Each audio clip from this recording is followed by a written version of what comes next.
रीतिकाल का महाकाव्य है। भक्तिकाल, आधुनिक काल और मध्यकाल नहीं है। सुमित्रा नंदन पंत की रचना है निहार, नीरजा, पल्लव और सुनैले शैवाल। तो ये है पल्लव। पल्लव जो है वो सुमित्रा नंदन पंत की रचना है।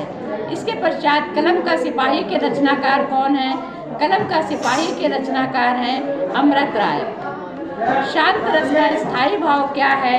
शांत रस का स्थायी भाव करुण है नहीं, हास्य है नहीं, शोक है नहीं, कौन सा है? निर्वेद। कनक कनकते 100 गुनी मादकता अधिकाय। इसमें कौन सा अलंकार है? जब एक शब्द 2 बार आता है और उसके अर्थ अलग अलग होते हैं तो वहाँ पर यमक अलंकार होता है। दोहा छंद का उल्टा छंद है रोला, चौपाई, इनमें से कोई नहीं।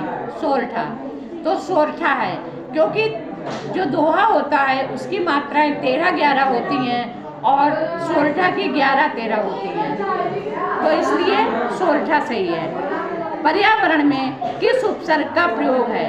पर्यावरण में आ, पर, अक और परि, तो परि का उपयोग है, यानी परि उपसर्ग का प्रयोग है।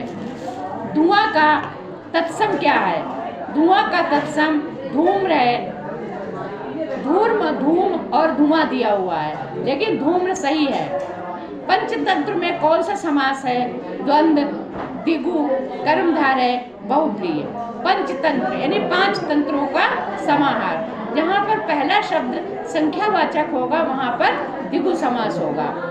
इसके पश्चात बड़ाई में प्रत्यय कौन सा है?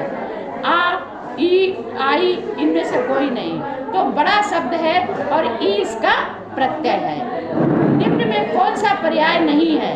शशि, दिनकर, सुधाकर, निशाकर। तो शशि माने होता है चंद्रमा, सुधाकर इसी का है, निशाकर इसी के अंतर्गत आएगा। तो इसमें से कौन सा पर्याय नहीं है? दिनकर। दिनकर माने होता है सूर्य। तासाम शब्द में वचन और विभक्ति। तासाम षष्ठी बहुवचन, षष्ठी एक वचन है नहीं, सप्तमी द्विवचन है नहीं, चतुर्थी एक वचन है नहीं, कौन सा है? षष्ठी बहुवचन। जिन शब्दों के स्वरूप में कोई परिवर्तन नहीं होता वे शब्द कहलाते हैं विकारी, संज्ञा, विशेषण या अव्यय। वे शब्द अव्यय कहलाते हैं। धन्यवाद। ये हमारी समझ में, आपको समझ में आ गए होंगे, और नहीं तो मैं आपको इसका पेपर भेज दूंगी, इसके लिखित आंसर आप याद कर लीजिएगा। धन्यवाद।